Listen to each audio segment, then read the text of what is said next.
বলিউড অভিনেত্রী বিপাশা বসু বছর দুয়েক আগে মা হয়েছেন। মেয়ে দেবীকে কেন্দ্র করেই আবর্তিত হচ্ছে তার জীবন। বলিউডে একসময় অনেকের সঙ্গে তার নাম জড়িয়েছে, তেমনই একজন আর মাধবন। 2012 সালে জোড়ি ব্রেকার্স ছবিতে অভিনয় করেছিলেন দুজন। সে সময় নিজের মুখেই বিপাশার প্রতি ভালো লাগা স্বীকার করেছিলেন এই অভিনেতা। পর্দায় তাদের রসায়ন নজর কেড়েছিল অনুরাগীদের, আর সিনেমার শুটেই ঘটে ভয়ানক এক ঘটনা। অনেকেই জানে মাধবন ভোজন রসিক মানুষ। এখন অনেক ফিট হলেও তখন খাবারের প্রতি মাধবনের ভালোবাসার কারণে বিপাশাকে জঘন্য অভিজ্ঞতার মুখে পড়তে হয়েছিল। এক সাক্ষাৎকারে জানিয়েছিলেন সেই কাহিনী। বিপাশা বলেন, মাধবন সিনেমার শ্যুটের জন্য 12 থেকে 13 দিন বাইরে ছিলেন। সেখানে পাঞ্জাবের একটি টিম ছিল, যারা শুটিং করতে আসতো আর নানা রকমের খাবার নিয়ে আসতো।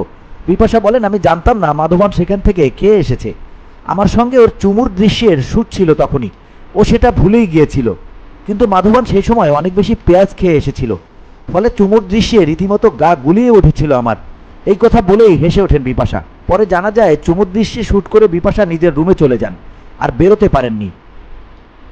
আসলে পেঁয়াজের গন্ধে তার শরীর খারাপ হয়ে গিয়েছিল। VOD Bangla news desk.